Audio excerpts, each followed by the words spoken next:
You're listening to the Niners Bros, your home for post-game analysis, correcting media narratives, and keeping you up to date on all things San Francisco 49ers. What's up, guys? I'm Michael Ditchfield. And I'm David Ditchfield, and we are the Niners Bros. On today's episode, we break down the 49ers' 37-15 shellacking of the Carolina Panthers, and head coach for the Panthers, Matt Rhule, is now unemployed. And so is the defensive coordinator for the Panthers, Phil Snow.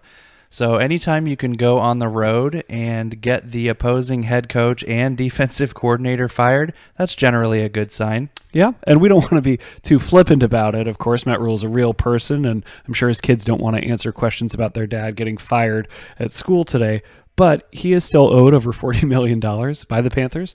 And now he doesn't have to come into work at 6 a.m. to game plan for Aaron Donald and the Rams. So there's that. Yeah, there's worse ways to make a living, that's for sure. And I'm sure he can cry all the way to the bank while he's on the golf course. And, I will say we don't want to be too boastful or gloating, but if you listen to our last podcast, the breakdown of the Rams game, in the last minute as we previewed this game, I did say that the 49ers defense might leave the Panthers with an interim head coach this week. And that's indeed what happened. So overall, a great team win for the 49ers. Let's get into some of the storylines coming in as we usually do. For the 49ers, injuries again coming in, and how are you going to account for Christian McCaffrey without Javon Kinlaw or Eric Armstead? And then questions about Kinlaw and his usage too. He had not been getting the ball much. For the Panthers, a lot of concern about Matt Rhule and that 32nd ranked offense coming in. Would they be able to score enough points against this vaunted defense? And, it would be really nice if we didn't have to spend so much time every week talking about the injuries. This team just feels straight up cursed. I've never seen anything like it. You said injuries were an issue coming into the game. And, of course, now after the game, devastating news. Emmanuel Mosley, the cornerback, is done for the year with an ACL. Nick Bosa has a groin strain. Not sure how much time he's going to miss. Jimmy Ward has missed most of the season so far, came back, and on the very first play of the game, breaks his hand. He's going to have surgery and is going to be missing time. Robbie Gould had several tackles. Yeah, he had a couple of tackles in this game, which is generally not a good thing. The 49ers are going to be working out some kickers on Wednesday. Not sure if Gould is going to miss time either, but every week it just seems like the injuries just keep coming. We've already lost our starting quarterback, Trey Lance. We've lost our starting running back. We've lost our starting left tackle. Starting safety has missed most of the year. Sam linebacker. These are not special teams guys that are on the field for a few plays every now and then.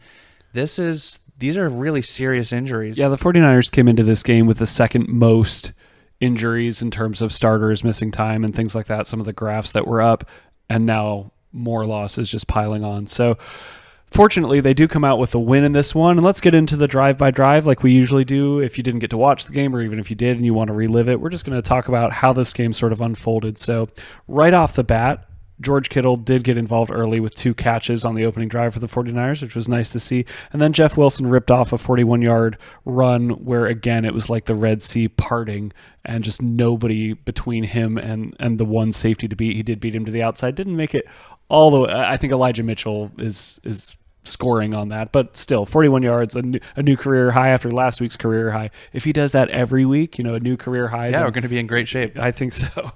Yeah, but nice to get a touchdown on the first drive, and that's something that Carolina, for all their struggles, had not been giving up opening drive touchdowns. Of course, it went to Tevin Coleman. Duh. Yeah, of course, because Tevin Coleman loves playing the Panthers. A couple of years ago, he had a monster game against the Panthers where he had 4 rushing touchdowns.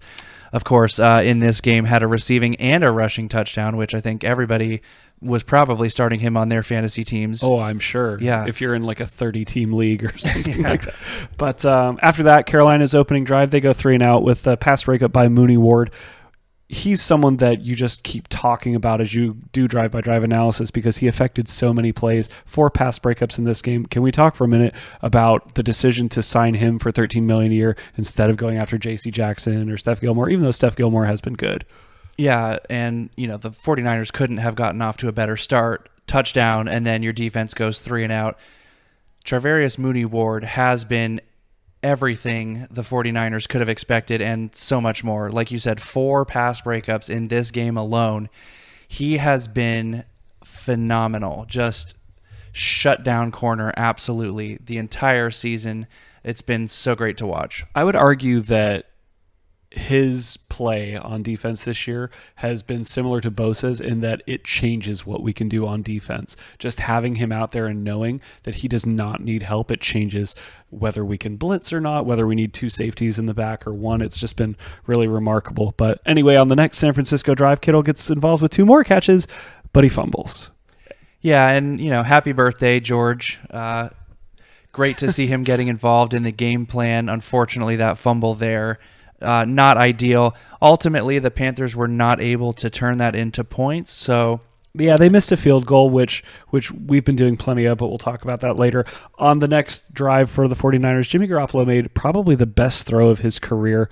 My jaw hit the floor. I know yours did too, but pressure all day. The Panthers really did try. They know that Jimmy gets rid of the ball quick. Everyone knows. The word is out, and they brought blitzes. Sometimes there were free rushers, and he managed to just turn in time before he got his head taken off and threw just a gorgeous pass down the sideline to Tevin Coleman. It was a 30-yard gain, but probably traveled closer to 40 air yards, and I couldn't believe it when it happened. And Jimmy Garoppolo may not be durable, but I don't think anybody can question his toughness. He will stand in there and take a shot and make a throw. He's not always bombing the ball way down the field, but in this case, I think maybe the only person more surprised than us to see that throw was the defensive back covering Tevin Coleman. First off, that ball was even thrown, and second, that he came down with it. It was really tight coverage. He obviously never got his head around, but really tight coverage. Tevin made a really great grab to come down with that ball. And he said after the game that the ball was not even supposed to go to him, that if a linebacker goes out, then it's an option. But if a corner stays out on him, that's not the read. So Gunslinger Jimmy is not the Jimmy Garoppolo that we know or we're prepared for in this game. The G is for Gunslinger, Jimmy G. Okay. We'll see if that goes viral and gets going on Twitter. I don't think it's going to. But anyway, that drive did stall out a little bit after kind of a flag for an eligible man downfield, and then Jalen Moore gave up a sack, as you would expect in any game where Jalen Moore plays. It could have been worse, but the drive does stall out. Yeah, he did okay, and the entire offensive line did okay. This was definitely a regression for them. Not quite as sharp as we've seen them. Definitely penalized a few times. Not quite as good as we've seen in the last few weeks. But nice after the turnover on the second drive for them to come right back and score to make it 10-0 on that third drive. For the Panthers, they had, they get the ball back, and we were a little displeased with a penalty that was called on, or not a penalty, but a penalty that should have been called on Mooney Ward, where Robbie Anderson had a 31-yard gain, and we thought, how did he get separation at the last minute? Like, Ward has been so good, and then we found out why. Yeah, that was the one play that he basically gave up, and he was with Robbie Anderson the entire way until right at the last second, where he suddenly lost a step and couldn't figure out why that happened.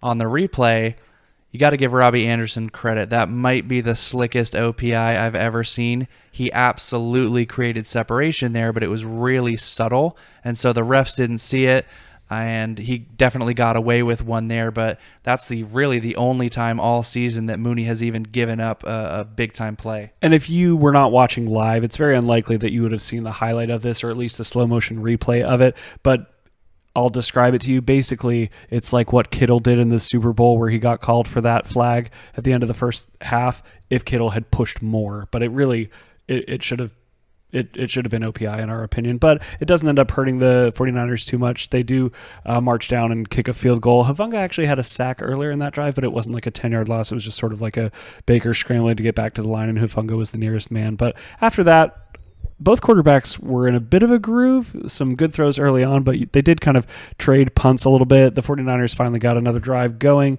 but they had another field goal that was blocked, and this is a recurring problem for the 49ers.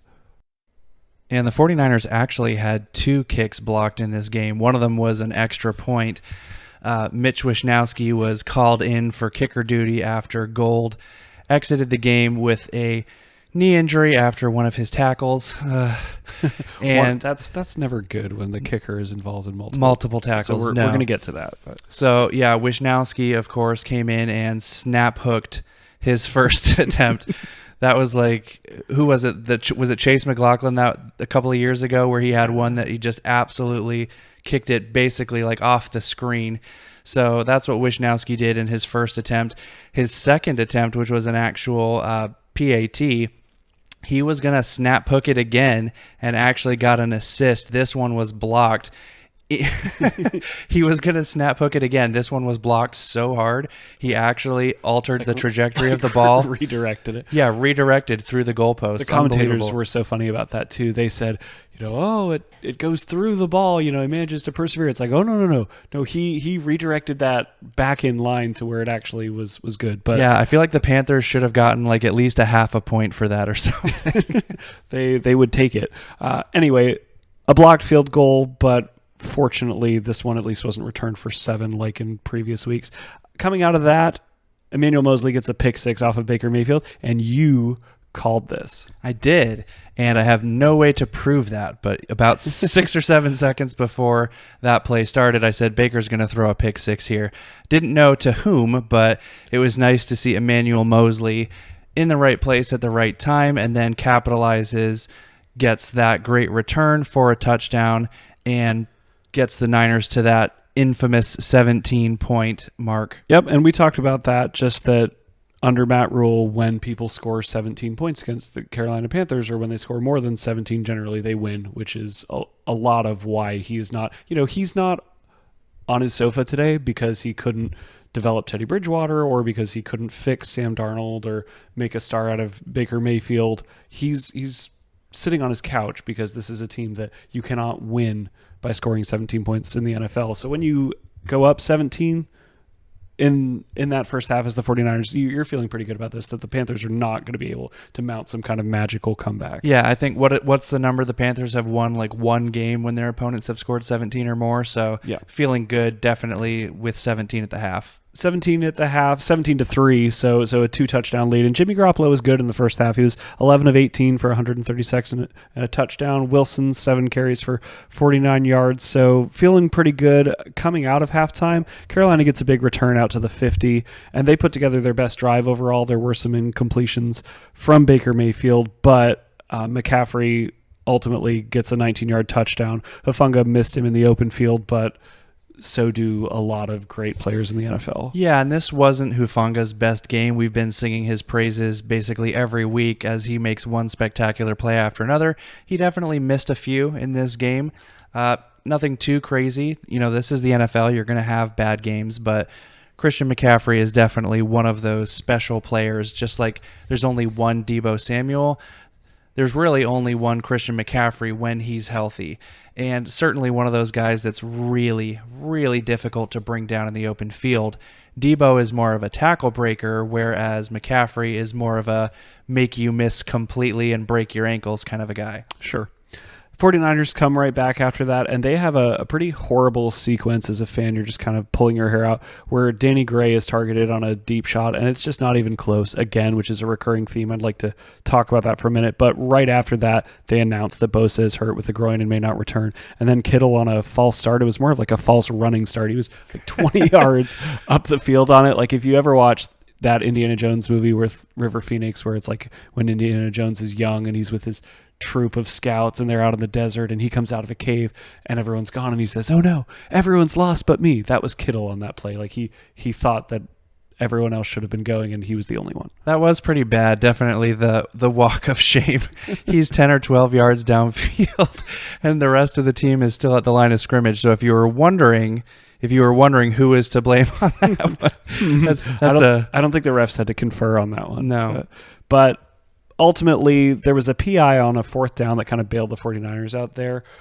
It was called on C.J. Henderson, on Deebo, on this throw to the outside, where I was, frankly, anytime Jimmy throws to the outside, I'm a little worried it's coming back for a pick. But no, they managed to keep the drive going, and then Jennings goes like Super Mario star mode, where defenders are just where defenders are just bouncing off of him. 32-yard gain. Just super impressive. Yeah, he's one of my favorite players on the team. He is one of those guys that is a dog and he loves the game of football. I remember seeing some of his interviews right after he got drafted, and he was just So excited to be part of the 49ers and to get going on this team. He is an aggressive blocker, sometimes too aggressive, but right up to the borderline of what is considered acceptable physicality in the blocking game. He does have a tendency to kind of double catch or double clutch on some of these passes, but at the end of the day, it doesn't really matter as long as you are securing the ball. And he was huge on third down in this game. He's a weapon on third down. We definitely saw that trend happening last year and continuing into this year. That's a guy that Garoppolo trusts on third down. He is looking to Jennings on third down. Sure. And speaking of Garoppolo, it was nice to see what we've all been looking forward to as 49ers fans, a dual threat quarterback, as Garoppolo runs it in for a score there on a scramble. It does get called back, though, with offsetting penalties. Still, right after that, he throws a dart to Debo to go up 24-9. This game feels pretty well in hand. Carolina did get, right after that, a return right back out to the 50, and Robbie Gould gets shoved to the ground like the middle schooler on the playground and injures his knee. Right after that, Diamador Lenore gets burned for a 31-yard gain, but here come our leaders. Mooney Ward with another pass breakup, Warner with a sack, and they have to settle for a field goal. And the defense, once again, was outstanding in this game. Last week, they finished with 7 sacks. This week, they come up with 6. Fred Warner, as you mentioned, had that sack. Hufanga had a sack. Flanagan Fowles had a sack. Gibson and Burks actually split one. Mm-hmm. Omenahu had a sack and led the team in pressures. He's been really, really good. Hard to believe that the Texans just didn't want this guy. But, sometimes a fresh start is what you need, and pretty much anybody is going to be better under the tutelage of Chris Kasarik. So Drake Jackson, of course, finished with a sack as well to round out that group. 6 sacks this week after 7 last week. That's pretty good. Just super impressive. And Carolina is still technically in the game at that point. They're down 24-12, I believe. But San Francisco kept the pedal to the metal. They put together a 12-play drive right after that, which you just love to see, including 3 straight third down conversions from Jimmy, where it wasn't just a third down like in 3 or 3rd and 4. There were 3 straight third down conversions where he converted from 8+.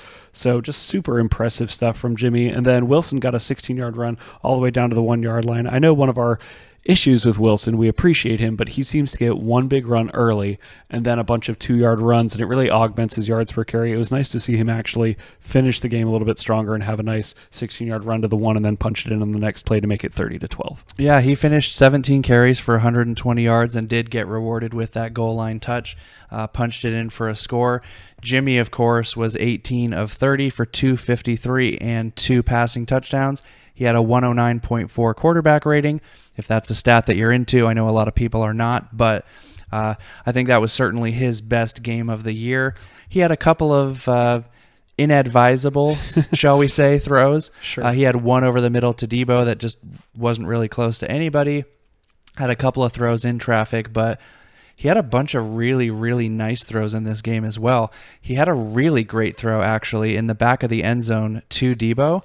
Debo kind of hesitated as he was running towards that ball. Didn't make a great effort at it. He kind of tried to one-hand catch it. But that was a really tremendous throw. If Debo had caught it, that would have been a great catch. But that was a really nicely thrown ball and certainly could have been catchable. Yeah. Carolina didn't lie down. They did put together another drive and kick a field goal to make it a 2-score game. Niners ran out some clock and then punted again. It's still 15-30 at this point. And then pretty much the clincher, Carolina had that drive. Drake Jackson had a sack where right before that, unfortunately, Mosley got hurt, which was devastating because you just knew. Immediately. You knew this was not like a twist or a sprain. You knew that it was some kind of serious injury. But on 4th down and 9 or 4th and 10 from basically backed up to their 1-yard line, Drake Jackson and really the whole defense, amazing pursuit of Mayfield. It was like he had nowhere to go. Everywhere he turned, there was a 49ers defender trying to grab at him. Drake Jackson gets his 2nd sack, and it's a turnover on downs on the 1, and then Coleman punches it in for his 2nd touchdown. So I don't know who had Tevin Coleman on their fantasy teams, but yeah. Maybe you're in a 30-team league. Who knows? Yeah, so a receiving touchdown and a rushing touchdown for Tevin Coleman.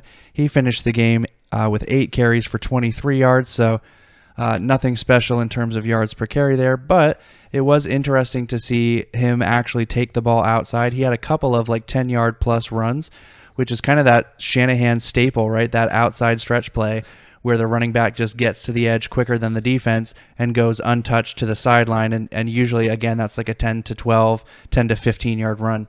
I'm still stuck on the Coleman thing. Like, I'm just imagining people on their fantasy football waiver wire, like, picking him up, thinking like, oh, well, maybe he's going to be the new guy in San Francisco. Sorry, I got a little distracted by that. But anyway, at that point, it's pretty much garbage time. Carolina brings in the backup, PJ Walker. He gets lit up on 2 sacks from blitzes going on, just really pressure. D'Amico Ryans did not let up at all in this game. So as you said, 6 sacks, and that pretty much does it at that point. The 49ers close it out. Just an impressive win overall, but certainly with some mitigating factors, the injuries at the end, just hard to take, but certainly good to see the 49ers win when everyone else in the division lost. Yeah, and once again, the defense comes up big. They were able to get a lot of pressure, even without Bosa for the majority of this game. Dre Greenlaw led the team in tackles once again with 11. He actually leads the NFL in tackles for those who are keeping track. He did have another bonehead, just like, what are you doing kind of a penalty again, where I believe it was towards the end of the first half where like the Panthers' final drive before halftime, and they were not going to score, but... And he's doing that thing where he's trying to rip the ball out really, really late, like almost like borderline unsportsmanlike there. And then right after that, he's trying to grab onto a guy, preventing him from getting back to the line of scrimmage. And it's like, this defense is too good. Like, you do not need to do that. No. So not sure what he was thinking. Definitely a dumb play there. But outside of some of those head-scratching penalties, he's been super for the Niners. Fred Warner was second on the team in tackles with 9. And then Diamador Lenore actually had 8 tackles again this week. I believe he was actually third on the team in tackles last week as well. So great to see him making an impact, not just in coverage, but with those tackles as well. Sure. It's hard to believe that we're 5 games into this season already. Like I've referenced, it was nice to see the other teams in the NFC West lose.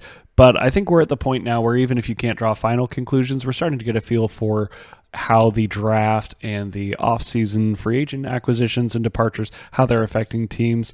Let's just take a moment and talk about kind of what we're seeing around the league. What are your big takeaways from, we're not quite a third of the way through the season, but we've seen enough to start to draw some conclusions about the pecking order. What's your big takeaway?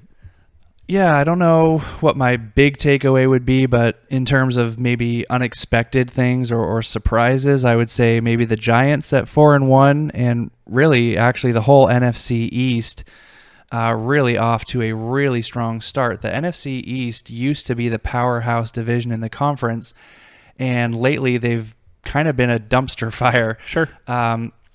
So you see the Eagles come out. They are undefeated.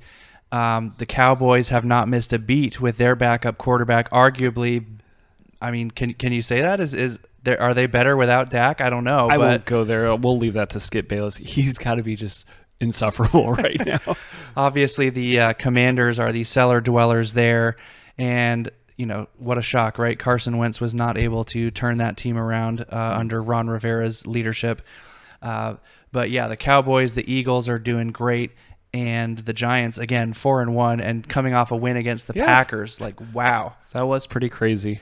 Yeah, I would say for me, the most surprising thing has just been how many playoff teams from last year or teams that had playoff aspirations have disappointed out of the gate. Green Bay certainly missing Devontae Adams and losing to the Giants is kind of stunning. Cincinnati is 2-3. The Rams are 2-3. And one of my big takeaways from this game was the Panthers looked so much more physical than the Rams. I kept expecting more injuries for the 49ers. They just had such a more physical style of play. The Rams just look finesse. Their offensive line looks completely overmatched.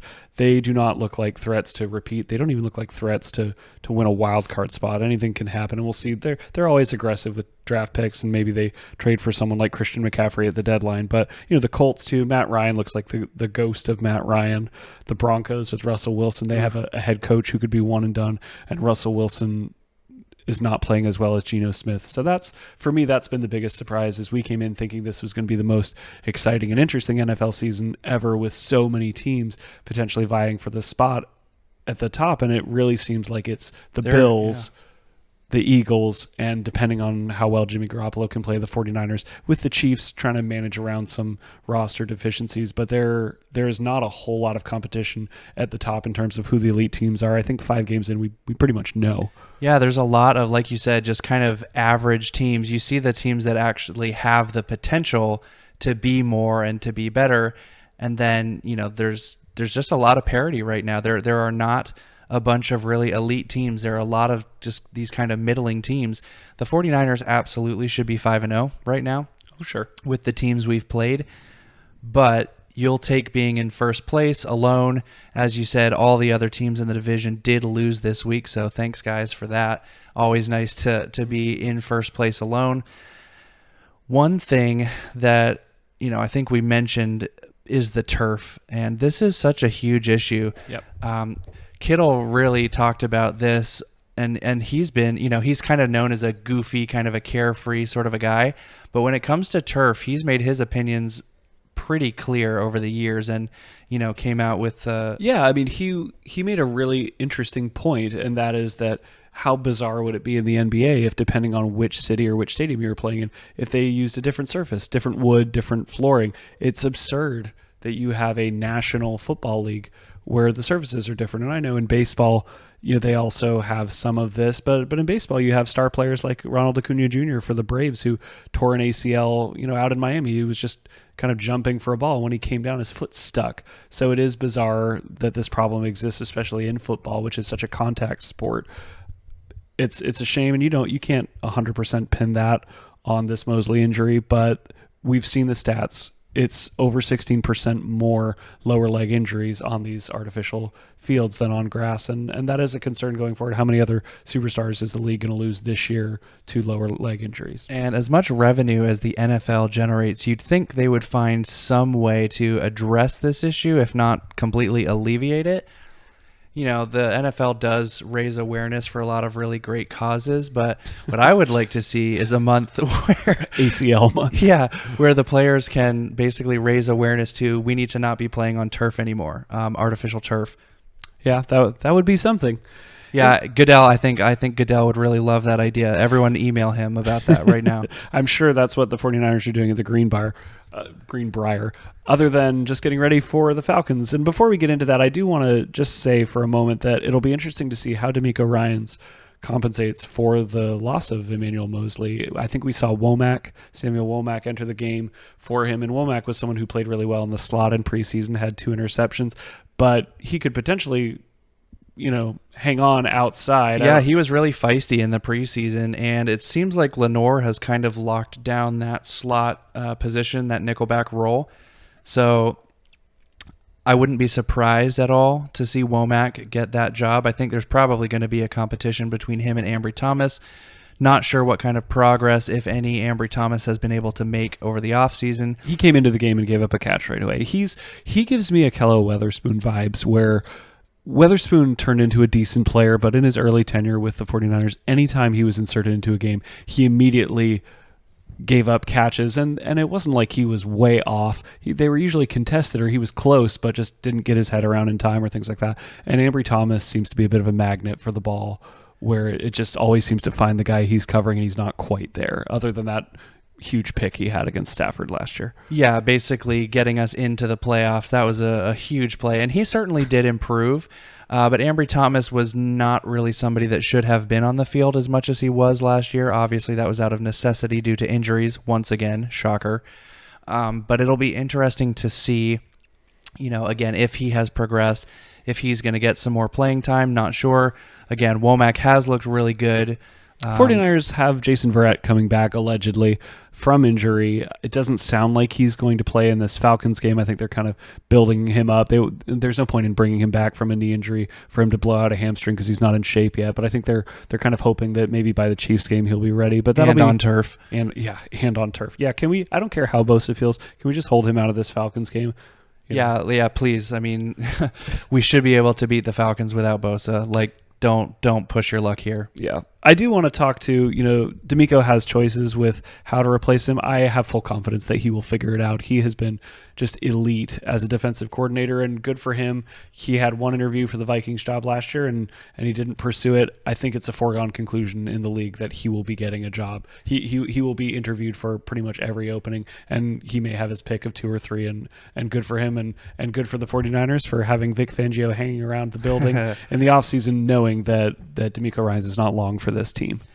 Yeah, it's going to be sad to lose him, but that's just inevitable.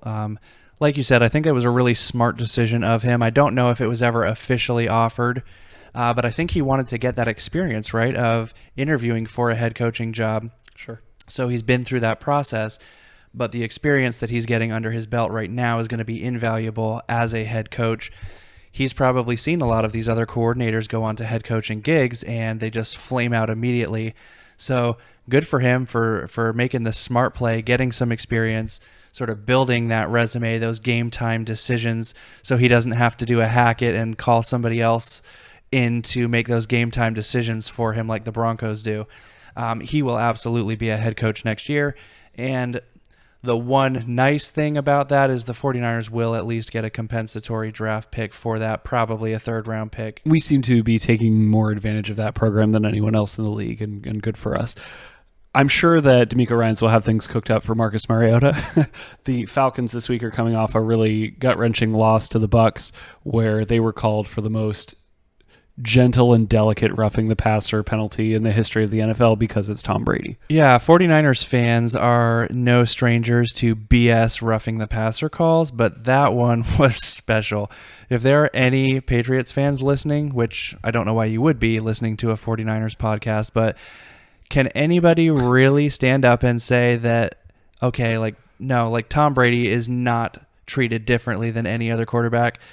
Is anybody still trying to make that argument? That was the weakest roughing the passer I think I maybe have ever seen in my life. Terrible to just lose a game.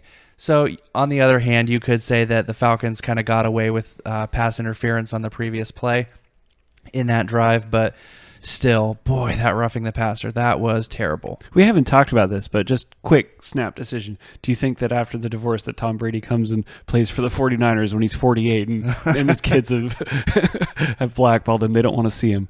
We'll see. Hopefully by then Trey Lance is healed and figured it out. But it should be a good game against the Falcons. It's always a challenge when you're on the East Coast, on the road, a 1 o'clock start time, so 10 a.m. for our guys. But Mariota has not been terribly impressive. His QBR is inflated by his running numbers, but in this game, he gave up. The Bucs have a similar defense in some ways to us, relentless pass rush, and he was sacked 5 times, threw for 147 yards. And then for their defense, you just hope they come in a little bit worn out. They had to chase after Brady on 52 pass attempts. The Bucs do not really attempt to run the ball, so you wonder if their D-line is going to be gassed, and if they are, let's run and get out of there with a win before we come home to play the Chiefs and the Rams. But so that'll do it for us. Again, he's Michael, I'm David. We are the Niners Bros.